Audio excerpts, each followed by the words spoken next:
विद्यार्थी मित्रांनो, बी ए भाग 3च्या 5व्या सेमिस्टरला अभ्यासक्रमामध्ये आपण विविध मुद्दे, विविध पेपर अभ्यासतोय. यामध्ये भूगोल विकास हा डेव्हलपमेंट जिओग्राफी हा पेपर तुम्हाला पेपर क्रमांक 9 आहे. यामधील पहिल्या प्रकरणामधील आपण बहुतांशी भाग चर्चा केलेला आहे. दुसऱ्या प्रकरणामध्ये भूगोलातील द्वैतवाद, डायकोनॉमीज इन जिओग्राफी, डिक्टॉनॉमीज इन जिओग्राफी या प्रकरणामध्ये जे काही मुद्दे आहेत त्याची थोडीशी चर्चा आजच्या आपण लेक्चरला करूया. भूगोल हा प्राचीन विषय आहे. पृथ्वीच्या उत्पत्तीपासून या विषयाचे अध्ययन होत आलेले आहे. परंतु प्राचीन काळात भूगोलाची अभ्यास पद्धती अतिशय साधी होती. काळानुसार या पद्धतीमध्ये बदल झाला. प्राचीन काळातील भूगोलाच्या अभ्यास पद्धती अशा होत्या. सुरुवातीच्या काळात भूगोल केवळ वर्णनाचे शास्त्र होते. त्यावेळी निरनिराळ्या गोष्टीचे वर्णनात्मक पद्धतीने अभ्यास होत असायचा. या गोष्टीचे कोणतेही विश्लेषण किंवा पृथक्करण न करताच भौगोलिकदृष्ट्या अभ्यास होत होता. त्यामुळे कोणत्याही प्रकारची पद्धत वा क्रम याला नव्हता. हे पाहता तज्ज्ञांनी भौगोलिक गोष्टीचे निरीक्षण, नोंदी, माहिती संकलन, त्यांचा क्रम लावणे, त्यांचा पद्धतशीर आणि वैज्ञानिक दृष्टीने अभ्यास करणे या अभ्यासकांना आवश्यक वाटू लागले. त्यानुसार 17व्या, 18व्या आणि 19व्या शतकामध्ये भूगोल विषय अभ्यासण्याच्या काही पद्धती अस्तित्वात आल्या. 17व्या आणि विशेषतः 18व्या 19व्या शतकात काही भूगोलशास्त्रज्ञ होऊन गेले. त्यांनी भूगोल विषयातील जे कार्य हे प्रवास, प्रत्यक्ष निरीक्षण, पाहणे, नोंदी, संशोधनावर आधारित त्यांचे होते. या काळात भौगोलिक शास्त्रज्ञांनी भूगोलाच्या अभ्यास पद्धतीत एक नवी दिशा देण्याचा प्रयत्न केला आहे. 17व्या शतकामध्ये बर्नार्ड व्हेरेनियस नावाचा शास्त्रज्ञ होऊन गेला. या संबंधित असणाऱ्या शास्त्रज्ञाने भूगोलाच्या अभ्यास पद्धतीत व्यवस्थितपणा, रचनात्मकता, क्रमबद्धता आणण्याचा प्रयत्न केला. बर्नार्ड व्हेरेनियस यांनी लिहिलेल्या सामान्य भूगोल, जिओग्राफिया जर्नलिज या ग्रंथात सर्व विषयाची क्रमबद्धता दिसून आली. या ठिकाणी हे विधान अंडरलाईन करण्याजोगा ऑब्जेक्टिव्ह आपल्याला यावर विचारला जाऊ शकतो. बर्नार्ड व्हेरेनियस यांनी टिंबटिंब नावाचे पुस्तक लिहिले, ते सामान्य भूगोल. ही आपल्यास उत्तर आठवलं पाहिजे. मग भौगोलिक अभ्यास होत असताना या विषयामध्ये द्वैतवादाला सुरुवात झाली. बर्नार्ड व्हेरेनियस या शास्त्रज्ञापूर्वी भूगोल या विषयामध्ये संमिश्र गणिती शाखा म्हणून ओळखलं जात होतं. व्हेरेनियसने भूगोलाच्या सामान्य भूगोल व विशेष भूगोल अशा 2 शाखा केल्या. सामान्य भूगोलात खगोलशास्त्र व गणिती भूगोलाचे विषय, तर विशेष भूगोलात पृथ्वीचे अंतरंग, भूपृष्ठ, सागर, वातावरण, वनस्पती इत्यादी विषय त्यांनी अंतर्भूत केले होते.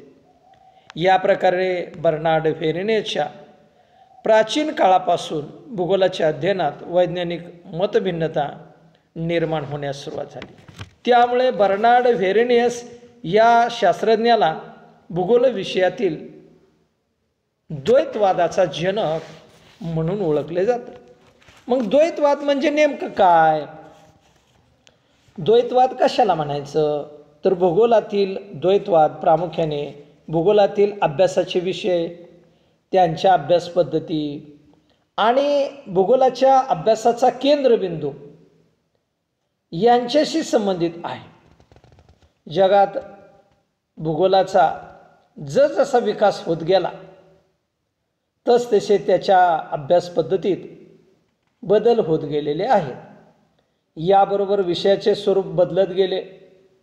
विज्ञानाच्या प्रगतीबरोबर या विषयाच्या ज्ञानात भर पडत गेली। त्यामुळे विषयाच्या कक्षा रुंदावल्या गेल्या। परिणामतः विषयाची व्याप्ती वाढत गेली। याचा परिणाम म्हणून भूगोल विषयाच्या व्याख्या बदलत गेल्या। यातून भूगोलाच्या निरनिराळ्या ज्ञानशाखाशी संबंध आला। यामधून भूगोलात नवनवीन वैज्ञानिकवाद किंवा विचारसरणी अथवा मतप्रणाल्या पुढे आल्या।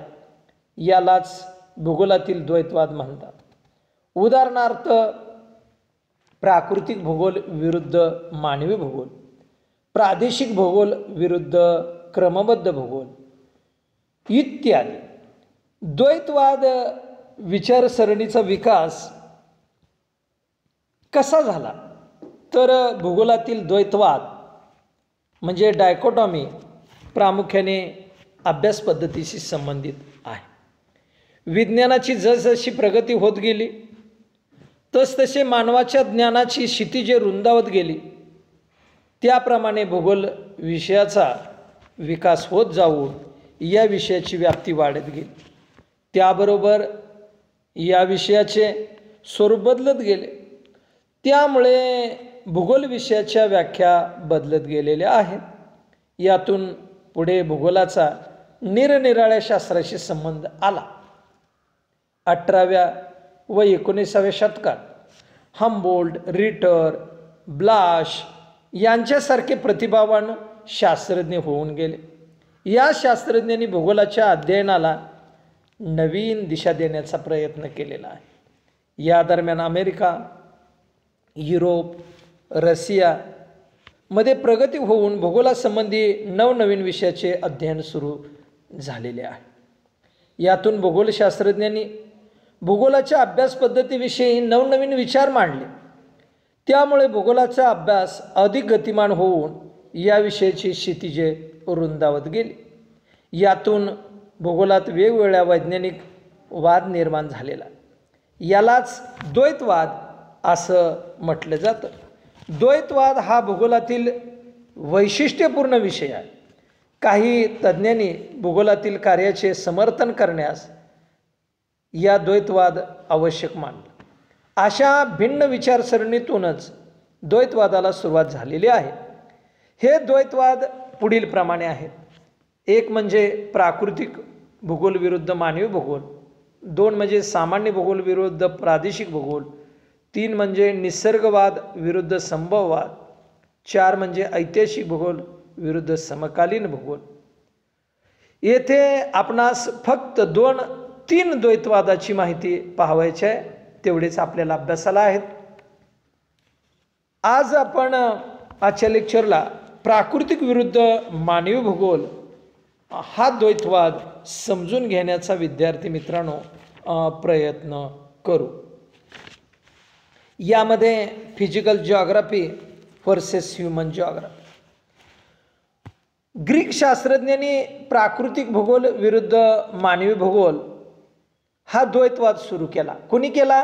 ग्रीक तत्ववेज्ञानी हेकारियस या तज्ज्ञाने प्राकृतिक भूगोलास अधिक महत्त्व दिले, तर हेरोडोटस आणि स्ट्रॅम्बोने मानवी भूगोल याला जास्त प्राधान्य दिले।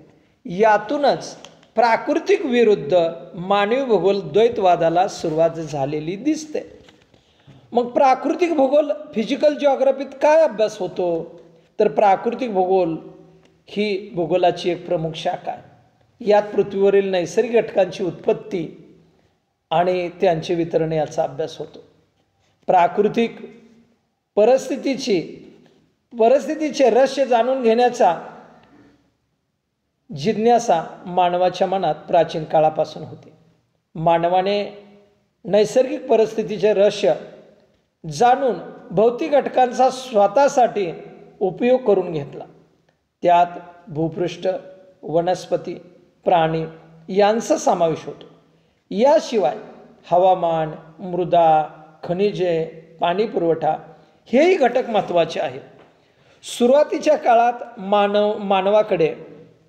मानवाकडे दर्या, गुहा, झाडाझुडपाच्या आश्रयाने राहत असे. प्राण्यांची शिकार करून त्यापासून मिळणारे मांस आणि वनस्पतीपासून मिळणारी फळे तो खात असायचा. मनुष्य हा निसर्गाशी संबंधित होता. त्यामुळे प्राकृतिक भूगोलाच्या अध्ययनाकडे अभ्यासकाचे प्रथमपासूनच लक्ष होते. प्राकृतिक परिस्थिती किंवा पर्यावरणाचा मानवी जीवनावर काय परिणाम होतो, त्याचबरोबर मानव आणि निसर्ग यांच्या परस्पर संबंधाच्या अध्ययनाला सुद्धा भूगोलात महत्त्व होते.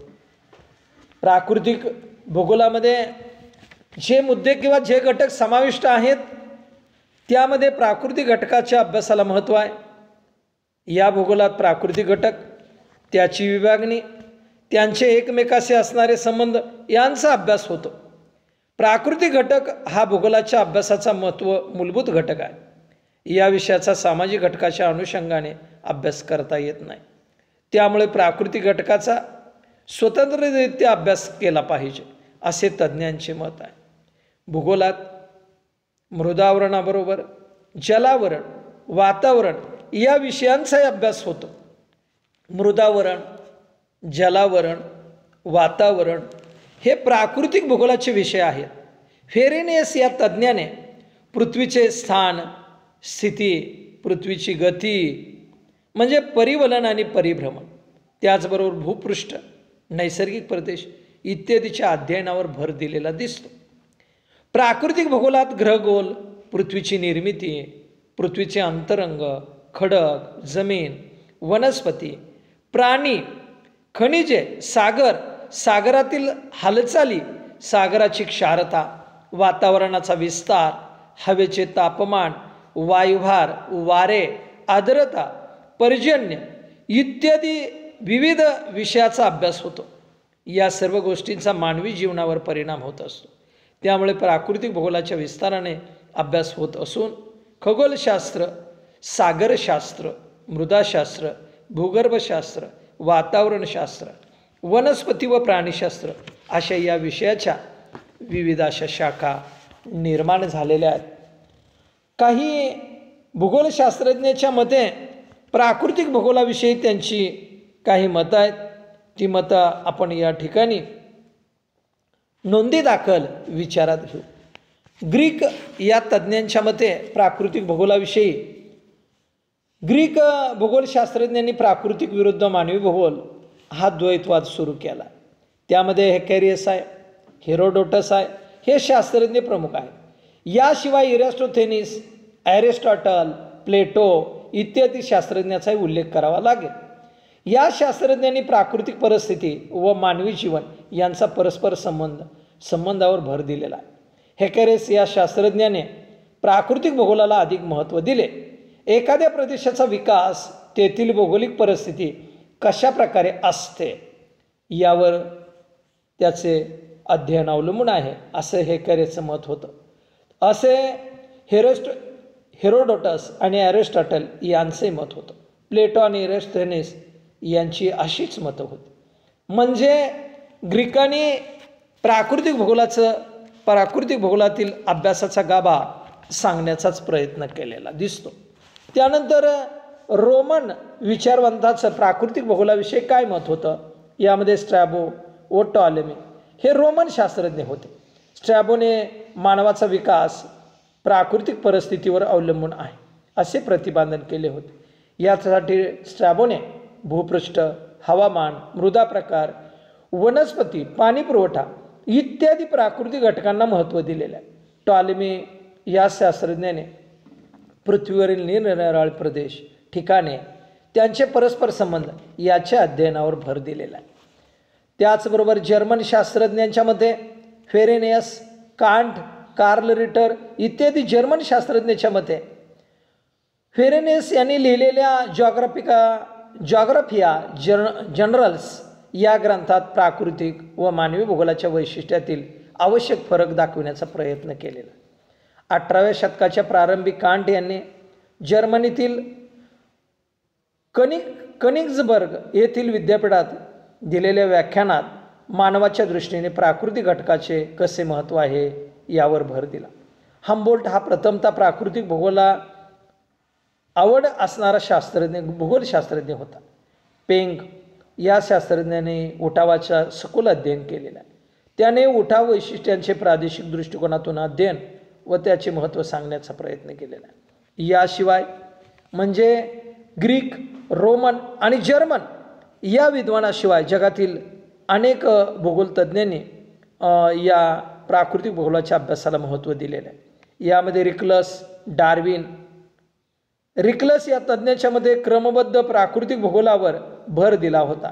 डार्विन या शास्त्रज्ञाने संघर्ष व तग धरून राहणे या कल्पना स्पष्ट करताना प्राकृतिक घटकाच्या अभ्यासाला महत्त्व दिलं. WM डेव्हिस या अमेरिकन शास्त्रज्ञाने उत्खनन चक्राच्या संकल्पना मांडली. याशिवाय कोपेन, मॉर्टिन मिल, जेफरसन यांनीही प्राकृतिक भूगोलाच्या अभ्यासाला महत्त्व दिलेलं या ठिकाणी दिसतं. आता दुसऱ्या बाजूला प्राकृतिक भूगोलाचा एवढा पुरस्कार, प्राकृतिक भूगोलाच्या अभ्यासाचं इतकं महत्त्व अनेक जणांनी सांगितलं. तसेच दुसऱ्या बाजूला या विषयामध्ये प्राकृतिक भूगोलाबरोबर मानवी भूगोल हा सुद्धा अस्तित्वात आलेला भाग. म्हणूनच प्राकृतिक विरुद्ध मानवी भूगोल हा द्वैतवाद सुरू झाला. तर प्राकृतिक भूगोलामध्ये नेमकं काय अभ्यास होतो, कसा होतो याचा आपण विचार केला.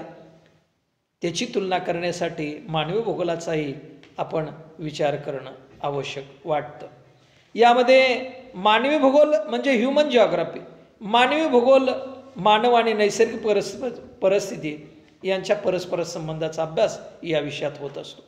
कोणत्याही प्रदेशात मनुष्य सभोवतालच्या परिस्थितीनुसार आपले जीवन कशा प्रकारे जगत असतो हे पाहणे मानवी भूगोलाच्या अभ्यासाचा मूलभूत भाग आहे. मग मानवी भूगोलाचे किंवा मानवाच्या घटकाचे महत्त्व यामध्ये निसर्ग आणि मानव परस्पर संबंधाचा अभ्यास अनेक वर्षापासून जरी होत असला तरी बरेच दिवस भूगोलाचे अध्ययन प्राकृतिक घटकापुरते मर्यादित होते. परंतु मानव आपल्या बुद्धिमत्तेच्या जोरावर सभोवताली असलेल्या अनेक गोष्टीचा उपयोग करतो. उदाहरणार्थ मनुष्य अन्नाची गरज भागवण्यासाठी फळे, मांस, दूध, शेतीतून मिळणारे खाद्यान्न, निवाऱ्यासाठी दगड, माती, लाकूड इत्यादीचा वापर करतो. नदीवर बांध घालून जलसिंचन, जलविद्युत शक्तीची निर्मिती करतो. शेतीसाठी जमीन आणि उद्योगधंद्यासाठी खनिजाचा उपयोग करतो. वरील गोष्टी करताना मनुष्य निसर्गातही बदल घडवून आणतो. वरील आपण गोष्टी किंवा बाबी विचारात घेत असताना अभ्यासकाच्या लक्षात आल्यास तेव्हापासून मानवी भूगोलाच्या अध्ययनाला सुरुवात झालेली दिसते. 18व्या-19व्या शतकात या विषयाचा पाया अधिक भक्कम झाला. याचे श्रेय बेफॉन या तज्ज्ञाला आहे.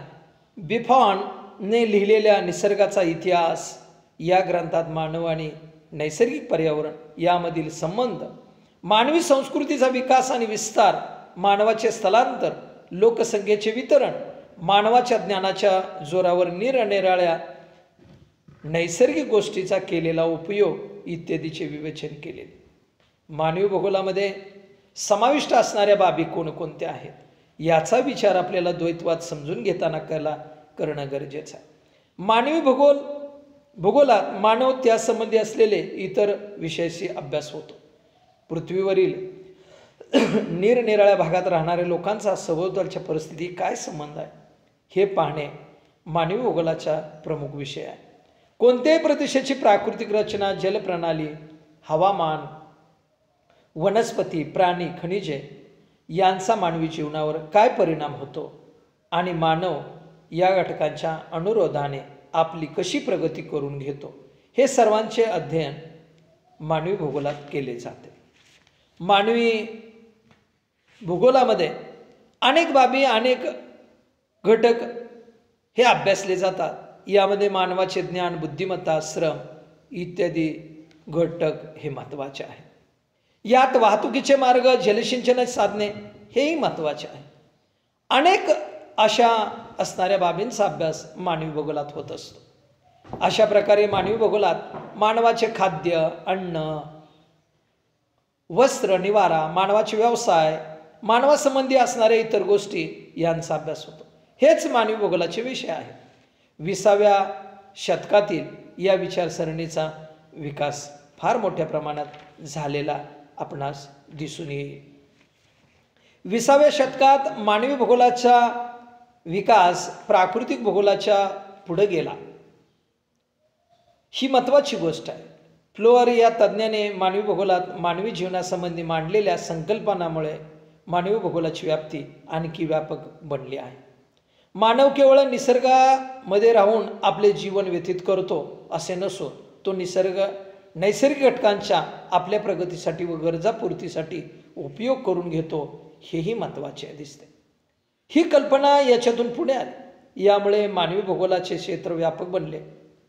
त्यामुळे मानवी भूगोलाच्या अध्ययनातून लोकसंख्या भूगोल, वसाहती भूगोल, आर्थिक भूगोल, कृषी भूगोल, वाहतूक भूगोल, नागरी भूगोल, वैद्यकीय भूगोल, राजकीय भूगोल इत्यादी उपशाखा निर्माण झाल्या. काही शास्त्रज्ञांच्या मते मानवी भूगोलाविषयी काही शास्त्रज्ञांची मते आहेत. यामध्ये 4-5 जणांचा उल्लेख आपणास करता येईल. यामध्ये डार्विन व मॅक्स म्युलर. डार्विनने लिहिलेल्या जीवाची उत्क्रांती या ग्रंथाने मानवी भूगोलाचा पाया मजबूत झाला. परंतु मॅक्स म्युलर या तज्ज्ञाने लिहिलेल्या मानवी भूगोलाची मूलतत्वे या ग्रंथामुळे मानवी भूगोलाचे अध्ययन शास्त्रीय पद्धतीने होऊ लागले.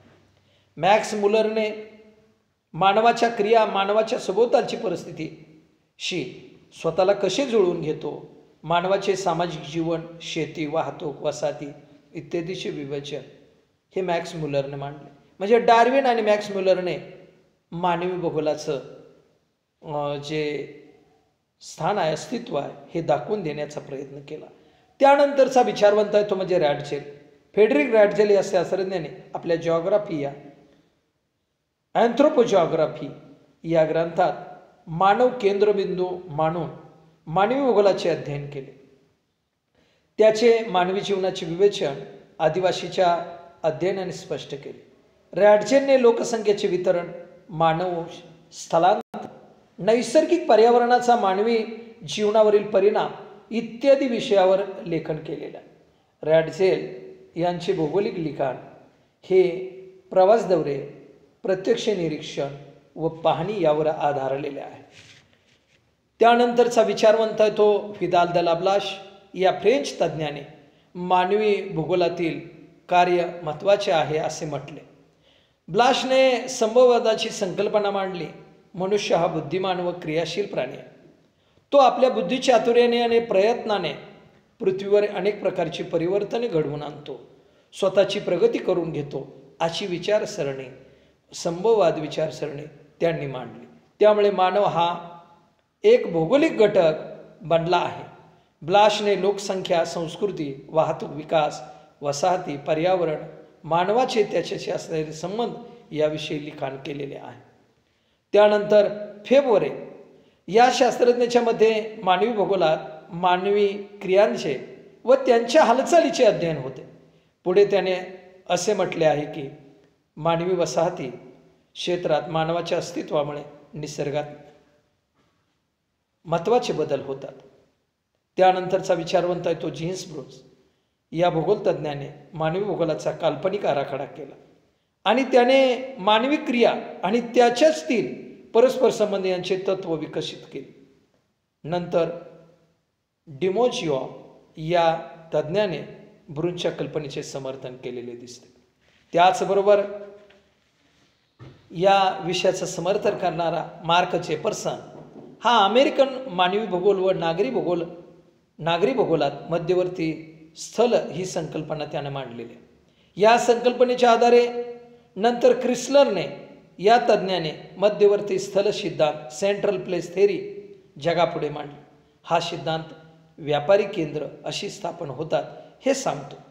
म्हणजेच Darwin, Max Muller, Ratzel, Blache, Febvre, Jean Brunhes आणि मार्क जेफरसन यांनी मानवी भूगोल हा मजबूत करण्याचा प्रयत्न केलेला आहे.